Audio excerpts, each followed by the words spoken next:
Honey. Jolly ka ba? Bakit na naman? Ikaw si Jollibee. Sige, bibeng-bengan kita.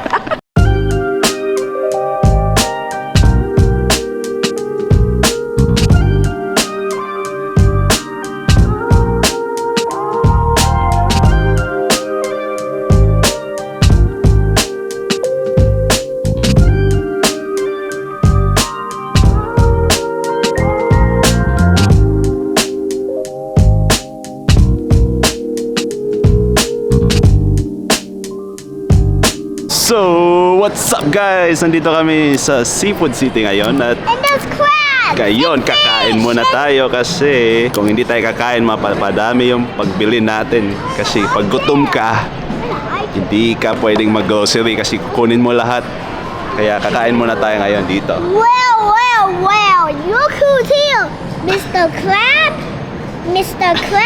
and Mrs. Crab. I'm hungry. I'm hungry. I'm gonna Basta eat wag ka you. lang mahiya mag-vlog. Guys, I'm gonna eat you. Guys, si Ziki, Jollibee. Sa amin, barbecue. So, kakain muna kami kasi para mabusog na tayo at makapag-grocery na tayo. Sige, see you in a bit.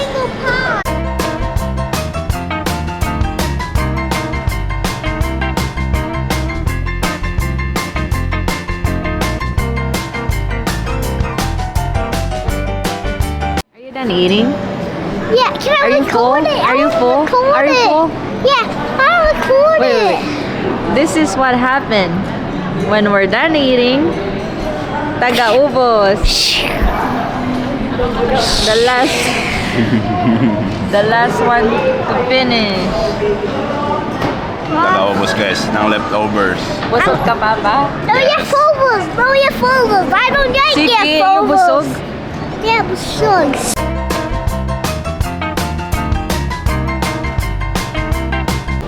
Yun guys, tapos na kaming kumain.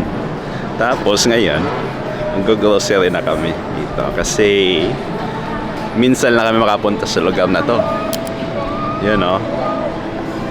Yun. Dami kong nakikita. Ano nakikita mo? Gustong bilhin.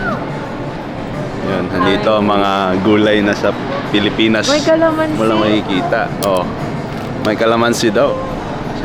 $4. Saan? Kita mo yan.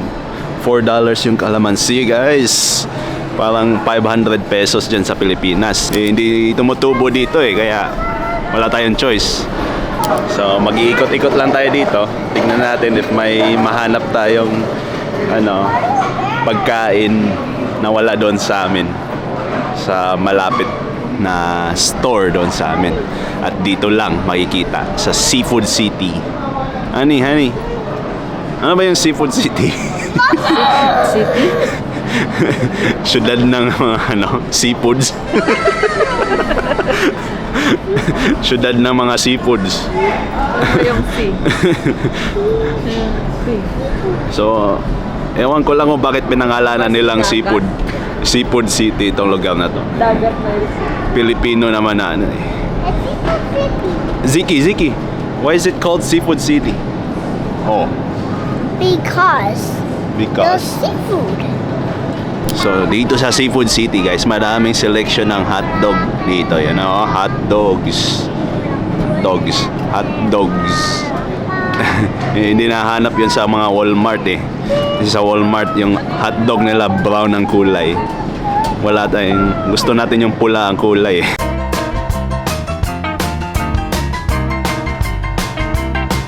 Ano yan?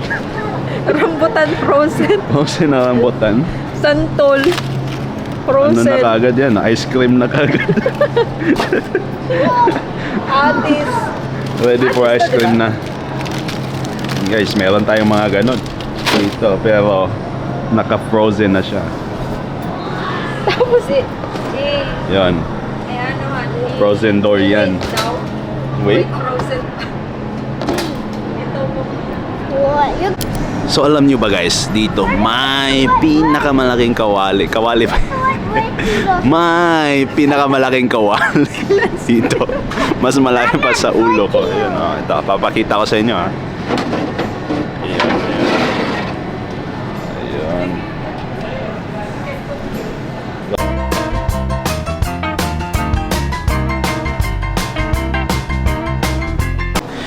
Likas papaya for extreme whitening of my face.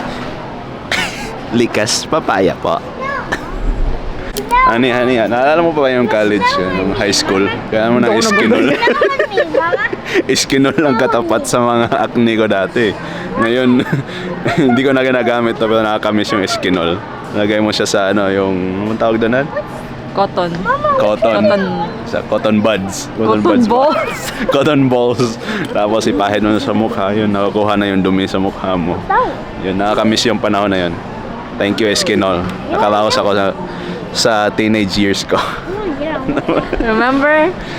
Pabango ng high school, na elementary, at Ngayon then. ko lang nalaman nung nasa Amerika kami, pang baby lang pala talaga yung product na yun. Pero nung high school, ginagamit natin yun.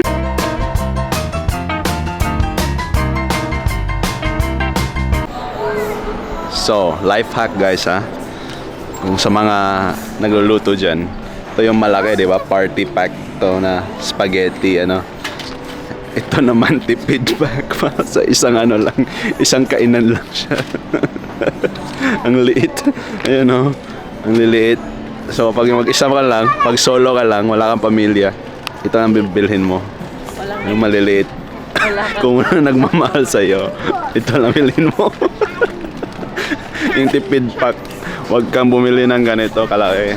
Kasi, ano to eh. 10 araw mo. Pang 10 araw mo daw kakainin ito, sabi ni Honey ko. Oo. So, soli natin yan. So guys, ayun lang. Tuloy-tuloy tayo sa pag-iikot dito. At para makabili pa tayo ng madami at maubos na yung pera sa credit card ko. Dito pala sa Seafood City guys, kung Pilipino ka sa Amerika, ilan lang yung location nila. Pero kung sa taga Chicago ka, nandito siya sa north side ng Chicago.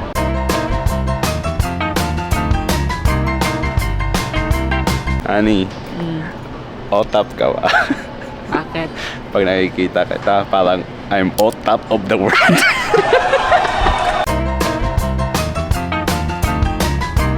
So sa mga taga Cebu diya, oh, La Fortuna Bakery, nakaabot na dire sa Amerika. Oh, kita nyo ha? Oh, kitang kita, di ba? Galing pa sa ano yan, Cebu, Cebuano, Bisaya, yun na. Kasi basta Bisaya, kusog power. Honey, jolly ka ba? Bakit na naman? Ikaw si Jollibee. Sige, bibeng-bengan kita. Hindi ko nakita yun ah. Bilis mo naman kumilos. Sige, bibeng-bengan kita. So yan guys, wala nang maisip si Honey ko. Kaya alis na tayo sa lugar na to. Wala tayong masyado nabili. Pero at least nag-enjoy tayo, di ba? Tapos kumain, lakad-lakad para ma-burn ang calories. At matulog na. Hindi pala, magdadrive pa ako pa uwi. So pag pumunta kayo dito, kailan sulitin nyo. Pero kami hindi. Kasi palagi naman kami dito eh. 1 hour lang to sa amin. Ano yan? Palagi, every 3 or 6 months tayo pupunta dito. Minsan lang pala. Joke lang yun guys ha. Hindi, minsan lang talaga kasi busy kami sa buhay namin. At meron din namang Filipino store doon malapit sa lugar namin. Kaya Mandy. sino? Dito Mandy. Kaya si Tito Mandy sa Mayo Store. Ayaw naming mag-betray doon eh. Doon kami bibili sa kanya. Local siya eh. Babanat ka ba? Ano yun? Hero na buhay ko. Hero ng buhay ko daw. Natatalo ako guys. Wala na akong maisip.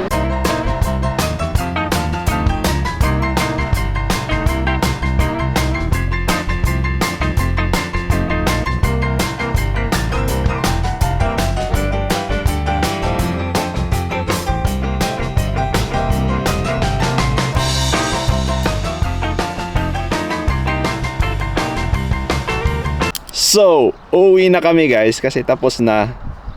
Siyempre, uwi ka na pag tapos na, di ba? Kasi wala nang pera. Kasi wala nang pera. Kailangan na magtrabaho bukas. Wala na magtrabaho ulit. Gumala lang para magwaldas ng pera. At ngayon, magtatrabaho na naman. So, yun lang yun guys, ang Seafood City. Hindi naman siya, seafood talaga yung syudad ng may seafood. Di ba? Si Seafood City. Syudad na may seafood. See you in 6 months, Seafood City. See you in 6 months, Seafood City. Kahit malapit lang siya sa amin, pero hindi kami palagi dito. Pero yun yung yun ang Filipino grocery store dito sa Amerika. Madami namang mga maliliit na grocery store. Sari-sari store. Sari-sari. Sari-sari dong. Sari-sari store dito. Kaya supportahan natin yung mga small businesses dito sa Amerika. Boleros. Itong Seafood City, itong malaki. Malaki, parang SM.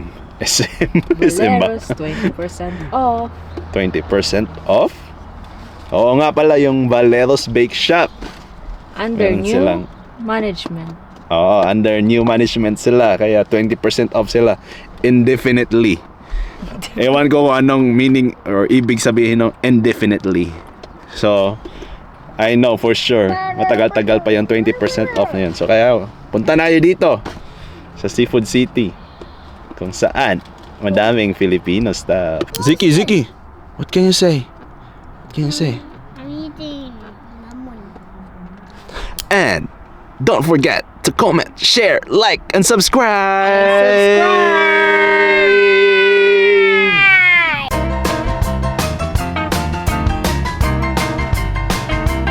Filipino nila. So doon lang Ka.